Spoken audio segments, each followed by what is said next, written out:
Hello parents, आज का topic है कफ एंड कोल्ड।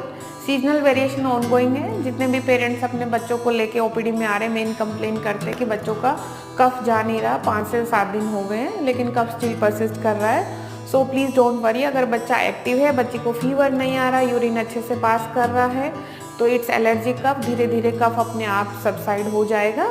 बच्चे को नेबुलाइज आप बंद कर सकते हैं अगर आपको 5 डेज से ज़्यादा हो गए नेबुलाइज देते हैं। Thank you so much, bye.